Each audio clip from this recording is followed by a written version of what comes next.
Hello everyone, I am Vinod Singh and welcome to the current exam. आज की class में हम 20 अप्रैल का द हिंदू एडिटोरियल के इम्पॉर्टेंट वोकैब्स कवर करने वाले हैं। तो एपिसोड नंबर 255 में आप सभी का स्वागत है। तो चलिए बढ़ाते हैं कदम वर्दी की ओर। ठीक है, चलो। तो सबसे पहले मैं आपको बता दूं, अगर आपको पीडीएफ फाइल चाहिए होगी, ठीक है, और आपको क्विज सॉल्व करनी होगी, तो ये डेली आपको कहाँ अपलोड मिलती है? ये आपको मिलता है सब कुछ टेलीग्राम चैनल पर। तो जिसने अब तक टेलीग्राम चैनल ज्वाइन नहीं किया तो डिस्क्रिप्शन में लिंक दी गई है, वहाँ से चैनल को ज्वाइन कर लीजिए। ठीक है, चलिए अब लास्ट क्लास का रिवीजन कर लेते हैं। तो लास्ट क्लास में हमने क्या किया था? पैलिएट मतलब होता है दर्द या समस्या को कम करना। कैजुअल क्या होता है? कैजुअल मतलब मीठी मीठी बातों से मनाना या फुसलाना कह सकते हो। जो कल हमने रिवीजन क्लास की थी, आई होप आप सब ने कर लिया होगा। वीकली रिवीजन कुछ हुई थी आपकी, संडे को, एवरी संडे होती है। तो उसमें आप लोग कमेंट करके बताइएगा मुझे आपका स्कोर कितना होता है। ठीक है, तो एटलीस्ट मुझे भी तो पता चले क्या चीज़ें चल रही हैं आपके दिमाग में, है ना। तो आप लोग वो क्लास कीजिए, जिसने भी अभी तक नहीं की। तो प्लेलिस्ट में जाके मैं आपको दिखा सकता हूँ, अगर चलो ऐसा तो आपको पता ही है ना प्लेलिस्ट कहाँ से मिलेगी। ठीक है, जैसे देख लीजिए। तो चैनल के पेज पे जाना है और प्लेलिस्ट खोलना। प्लेलिस्ट में आपको वीकली वोकैबुलरी रिवीजन मिल जाएगा। ठीक है, यहाँ से आपको कौन सी क्लास करनी है, वैसे आपने पहली दूसरी तो कर ही ली होगी और तीसरी क्लास भी आप लोग कर लीजिएगा। ठीक है, चलिए तो यहाँ से आप लोग देख लीजिएगा और इसमें स्कोर ज़रूर कमेंट कीजिएगा अपना। चलो अच्छा, हाँ, कुछ बच्चे कंप्रीहेंशन वाली क्लास के लिए भी पूछ रहे थे, तो वो भी देख लो। कंप्रीहेंशन वाली क्लास भी चैनल पे ही मिल जाएगी आपको।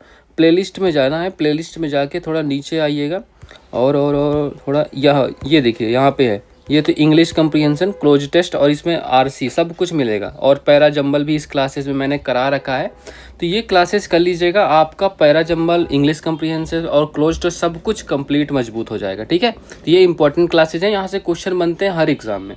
ठीक है, चलो तो नेक्स्ट करते हैं। ट्रिबुलेशन क्या होता है? ट्रिबुलेशन मतलब कष्ट होता है, दुख होता है, विपत्ति होती है, कठिनाई होती है। फ्रेट क्या होता है? चिंता करना, घबराना, परेशान होना। ठीक है, इंडोलेंट क्या होता है? आलसी, सुस्त या काम से बचने वाला। ठीक है, तो ये मीनिंग्स भी आपको ध्यान रखनी है। चलिए तो आज की क्लास का पहला वर्ड देख लेते हैं, फिकल। फिकल मतलब क्या होता है सर जी? तो फिकल का यूज़ हम एग्जेक्टिव की तरह कर सकते हैं। तो एज एग्जेक्टिव हम फिकल का यूज करने वाले हैं। मीनिंग देखिए, someone who changes opinions, feelings और loyalties frequently, often without a strong reason. मतलब बिना किसी रीजन के कोई अपना स्वभाव बदल देता है। अस्थायी या निश्चित कह लो, चंचल कह लो। मतलब अभी तो कह रहा था चलो हाँ है, कल मिलता है तो नहीं नहीं नहीं ना है ना। तो मतलब अपने डिसीजंस, अपने फीलिंग्स बदलता है, लॉयल्टीज बदलता है। तो changing once mind often, not remaining loyal और कंसिस्टेंट। ठीक है, मतलब ना तो कांस्टेंट रह रहा है ना तो लॉयल रह रहा है। ठीक है, तो अपने ओपिनियन बार बार बदल देता है। तो एग्जाम्पल देख लेते हैं। She is fickle in her choices and changes her mind often. वह अपने फैसलों में अस्थिर है और बार बार अपना मन बदलती है। Public opinion can be very fickle, मतलब जनमत बहुत परिवर्तनशील हो सकता है। ठीक है, तो ये आपको ध्यान रखना है फिकल का मतलब। अब फिकल के हम सिनोनिम्स भी देख लेते हैं। तो क्या होंगे सिनोनिम्स? चेंजेबल, बदलने वाला। इनकॉन्स्टेंट मतलब अस्थिर, अनस्टेबल अस्थिर हो गया। कैप्रिशियस मतलब चंचल या मनमौजी कह लो। एंटोनियम्स क्या होंगे? तो कंसिस्टेंट स्थिर हो गया, लॉयल वफादार हो गया, स्टडी मतलब दृढ़ या स्थिर हो गया, रिलायबल मतलब भरोसेमंद हो गया। ठीक है, तो ये आपको ध्यान रखना है। ठीक है, चलिए सो वर्ड नंबर 2 देख लेते हैं। तो वर्ड नंबर 2 है आपका इरेटिक। ये आपने वर्ड सुना होगा। इस वर्ड को करने से पहले आप सेशन को लाइक कर दीजिए। ठीक है, और अगर आपने अब तक चैनल को सब्सक्राइब नहीं किया या चैनल पर पहली बार आए हो तो चैनल को सब्सक्राइब कर लीजिएगा। ठीक है, और ये क्लास अपने दोस्तों तक भी पहुंचा दो। ठीक है, चलो।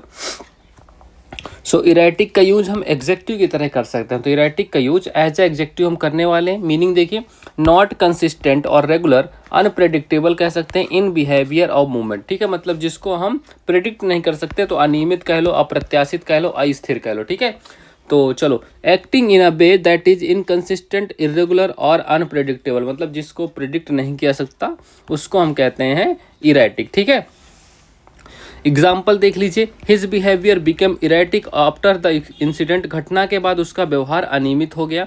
The car made erratic movements on the road, मतलब गाड़ी सड़क पर अनियमित तरीके से चल रही थी। ठीक है, तो ये आपको ध्यान रखना है।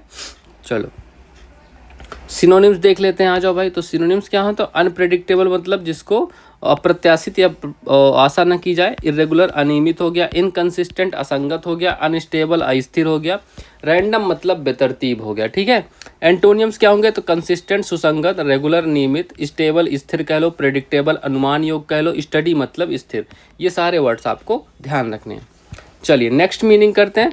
तो नेक्स्ट वर्ड है मेथोडिकल। मेथोडिकल क्या होगा सर जी? मेथोडिकल मतलब इसका यूज हम एग्जेक्टिव की तरह करेंगे। ठीक है, तो मेथोडिकल का यूज हम एग्जेक्टिव की तरह करने वाले हैं। मीनिंग देखिए, doing things in a careful, organised and systematic way, following a clear plan. मतलब जिसके पास क्लियर प्लान होता है, मतलब सुनियोजित तरीके से काम करने वाला, व्यवस्थित कह लो, क्रमबद्ध कह लो। ठीक है, तो doing things in a careful orderly way मतलब चीज़ों को अपने सुव्यवस्थित ढंग से करना, ये आप कह सकते हो। जैसे किताबें रखना या कोई चीज़ सेट करना हो गया, कुछ भी हो गया, कोई प्लान हो आपका। तो एग्जाम्पल देख लेते हैं। She is very methodical in her study, जो है अपनी पढ़ाई में बहुत व्यवस्थित है।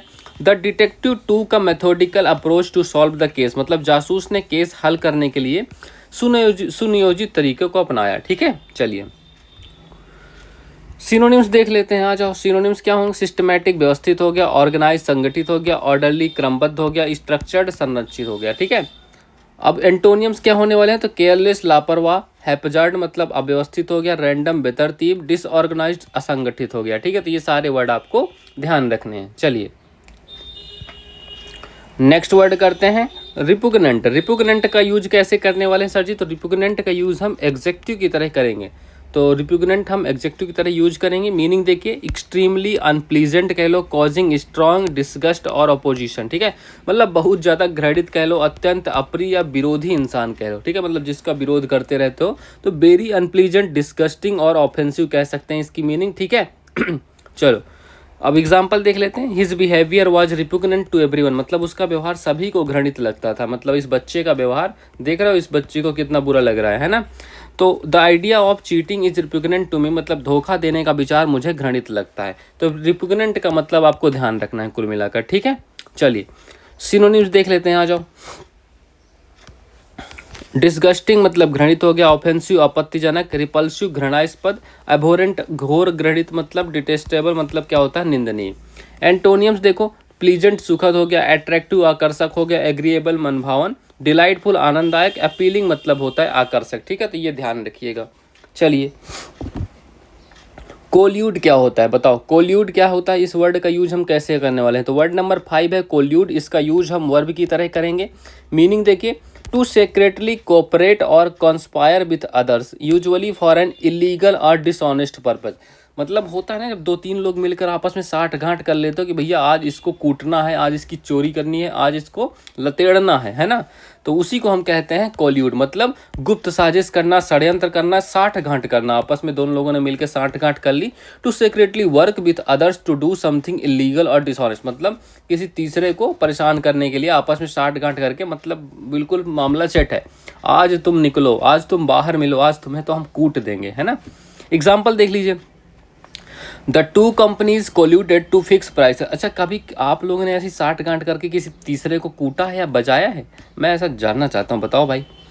तो ठीक है, चलो। He was accused of colluding with criminals, उस पर अपराधियों के साथ मिलकर काम करने का आरोप लगा है। ठीक है, तो ये आपको ध्यान रखना है। ओके, चलिए सिनोनिम्स देख लेते हैं। आ जाओ, तो कॉन्स्पायर साजिश करना, प्लॉट योजना बनाना, स्कीम मतलब षड्यंत्र रचना, कॉन्वाय मतलब मिली भगत करना। एंटोनियम्स क्या होंगे? तो अपोज विरोध करना, डिसएग्री असहमत होना, एक्सपोज उजागर करना, रेजिस्ट मतलब विरोध करना। ठीक है, तो ये सब आपको ध्यान रखना है। चलिए आइटम्स एंड फ्रेजेस कवर कर लेते हैं। आ जाओ, पहला वर्ड क्या है? Get down to business. बताओ भाई इसका मतलब क्या होगा? गेट डाउन टू बिजनेस का क्या मतलब होने वाला? टू बिगिन वर्क सीरियसली मतलब काम शुरू करना, बिल्कुल सीरियस तरीके से काम अपना शुरू कर देना। तो गेट डाउन टू बिजनेस मतलब काम शुरू करना। ठीक है, giving a piece of one's mind मतलब अपने दिमाग का थोड़ा गुस्सा करवाना, ऐसा कर सकते हैं क्या? स्पीक शार्पली कह लो। ठीक है, मतलब डांटना। तो giving a piece of one's mind मतलब डांट देना, किसी को गुस्सा करना। ठीक है, गो अबाउट क्या होता है? गो अबाउट मतलब होता है go around, to continue to do something मतलब कार्य चालू रखना, जो भी आप काम कर रहे हो वो चालू रखिए। तो गो अबाउट का मतलब यही हो गया। टेक एक्सेप्शन क्या हो गया sir ji? Take exception to object at something मतलब आपत्ति व्यक्त करना। टेक एक्सेप्शन मतलब किसी चीज पर अपनी आपत्ति को व्यक्त करना या विरोध करना। ठीक है, पिकिंग अप होल्स इन मतलब ये क्या होता है, finding out faults in with something मतलब गलतियाँ निकालना, किसी चीज़ पर जो गलतियाँ निकालते हो, होल्स निकालते हो ना, तो पिकिंग अप होल्स इन मतलब गलतियाँ निकालना।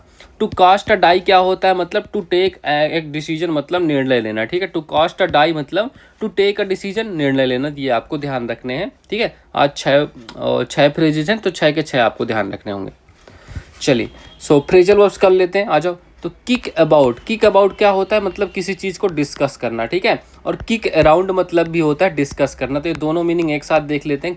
Kick about and kick around दोनों का मतलब हो गया डिस्कस करना। अब एग्जांपल देखिए, तो B kicked the idea about at the meeting and B kicked the idea around, ठीक है। तो मतलब दोनों का मतलब हो गया हमने कुछ चीज़ें डिस्कस करी, बस हो गया, ठीक है। इतना आपको ध्यान रखना है। किक अराउंड विथ क्या होता है, मतलब स्पेंड टाइम विथ, किसी के साथ समय व्यतीत करना, ठीक है। तो किक अराउंड विथ होता है किसी के साथ समय व्यतीत करना। तो I use to kick around with them but have not seen them for a while, ठीक है। तो मैं उनके साथ समय व्यतीत करता था बट काफ़ी टाइम से मैंने उन्हें देखा ही नहीं। किक बैक क्या होता है, किक बैक की तीन मीनिंग ध्यान रखना। किक बैक, ठीक है, तो pay someone illegally as part of price मतलब किसी को इलीगली पैसा देना, ये एक तो मीनिंग हो गई। एग्जाम्पल देखिए, I had to kick 10% back to the government official to get the contract, मतलब किसी कॉन्ट्रैक्ट के लिए जो आप घूस देते हो ना, उसको हम कह सकते हैं पे किक बैक, मतलब पे उसको पे करना, ठीक है। Illegally as a part of the price, घूस देना कह सकते हो, ठीक है। किक बैक का एक और मीनिंग होता है रजिस्ट मतलब क्या होता है, they kicked back when we suggested down season, ठीक है। रजिस्ट मतलब किसी चीज़ का विरोध करना होता है। किक बैक का एक और मीनिंग होता है रिलैक्स, आराम से बैठ जाओ। तो rather than go out tonight be plan to kick back and watch television, ठीक है। तो ये सारे आपको ध्यान रखने हैं, यहाँ भी 6 फ्रेजल वर्ब्स हैं, तो इनको भी आपको याद रखने हैं, ठीक है। इंपॉर्टेंट है ये वाली, ठीक है। चलो तो कुछ वर्ड्स करते हैं, कुछ डर हैं जिनके बारे में एसएससी बैंक और डिफेंस क्वेश्चन पूछता ही है, अक्सर पूछता है कि एक क्वेश्चन तो बनता ही यहाँ से। तो फियर ऑफ डॉग, अगर कुत्ते से आपको डर लगता है तो उस डर को क्या कहेंगे साइमोफोबिया, ठीक है। तो साइमोफोबिया कहते हैं। फियर ऑफ फूड मतलब खाने का डर क्या होता है उसको सिटोफोबिया, ये भी आपको ध्यान रखना। जो लड़कियां होती हैं डाइटिंग वाइटिंग करती है ना, खाने का डर लगता है उनको, सिटोफोबिया कह लो उनको। फियर ऑफ फॉरेनर्स मतलब विदेशियों से डर लगता है, तो विदेशियों से उसको जीनोफोबिया कहते हैं, ठीक है। Fear of lightning of thunder बिजली चमकने का डर, तो एरिस्टोफोबिया, ये तो मुझे भी कभी कभी लगता है, तो बिजली चमकने से मुझे भी डर लगता है, तो उसको एरिस्टोफोबिया कह लो, ठीक है। तो बिजली चमकने का डर उसको क्या कहते हैं, एरिस्टोफोबिया। फियर ऑफ स्लीप क्या होता है, सोने का डर क्या होता है, हिप्नोफोबिया। भाई ये किसको लगता है, ये किसको नहीं लगता होगा, मुझे तो लगता है ये तो ऐसे ही बना है, सोने का डर किसे लगेगा। फियर ऑफ स्लीप मतलब हिप्नोफोबिया। फियर ऑफ मैनकाइंड मतलब मानव जाति का ही डर लग रहा है, तो उसको एंथ्रोफोबिया कहेंगे, ठीक है। मानव जाति का डर एंथ्रोफोबिया। फियर ऑफ डार्कनेस अंधेरे का डर किसको लगता है, तो उसको अचलूफोबिया, ठीक है। तो अचलूफोबिया आपको ध्यान रखना है। तो आप बताइए, आप कमेंट करके बताइए इनमें से कौन सा डर आपको सताता है, ठीक है। मुझे जानना है आपको कौन सा डर सताता है। मैंने अपना डर बता दिया है, बिजली चमकने का डर, आप लोग भी बता दीजिए, ठीक है। चलिए सो लास्ट क्लास का होमवर्क देख लेते हैं। तो select the option that can be used as one word substitute for the given group of words, ठीक है। तो one who tends to look at the dark side of things मतलब चीज़ों की निगेटिव चीज़ को देखता है, जो निराशावादी कह लो उस इंसान को, ठीक है। तो refers to someone who tends to see the worst aspect of things और believe that the worst will happen, मतलब सबसे बुरा ही सोचता है कि भैया ये हो जाएगा वो हो जाएगा, तो उसको हम क्या कहते हैं, पेसिमिस्ट। पेसिमिस्ट मतलब भी होता है, पेसिमिस्ट मतलब भी होता है निराशावादी, और ऑप्टिमिस्ट मतलब क्या होता है, आशावादी होता है, ठीक है। तो option number D correct answer है, मार्क कर लीजिए, ठीक है। तो ऑप्शन नंबर डी मार्क कर लो। और डायनामिस्ट क्या होता है, डायनामिस्ट मतलब शक्तिवादी होता है, पोलमिस्ट मतलब विवादक होता है, ऑप्टिमिस्ट आशावादी होता है। तो इन मीनिंग्स को भी आपको ध्यान रखना है, ठीक है। चलिए आज की क्लास का होमवर्क देख लेते हैं। तो select the option that can be used at one word substitute for the given group of words. तो an utter state of confusion, बताओ स्टेट ऑफ कन्फ्यूजन, इसके लिए वन वर्ड यूज करना है। तो पैथोज होगा, इनग्रोश होगा, इनोडोस होगा, चॉस होगा, बताओ क्या होगा, कौन सा आंसर करेक्ट आंसर होगा इसका, ठीक है। तो जो भी हो आपका कमेंट बॉक्स में टाइप ज़रूर कीजिएगा, ठीक है। चलिए, और ये आपके दोस्तों को भी हेल्प करता है और आपका भी कॉन्फिडेंस बिल्डअप करता है, ठीक है। चलिए मैं फिर से कह रहा हूँ, सेशन को एक बार लाइक कर दीजिएगा और सब्सक्राइब ना किया हो तो सब्सक्राइब भी कर लीजिएगा चैनल को, ठीक है। So that's all for this class, see you tomorrow. Stay confident, stay consistent and keep learning with current exam, ठीक है। चलो, so all the best, have a good day.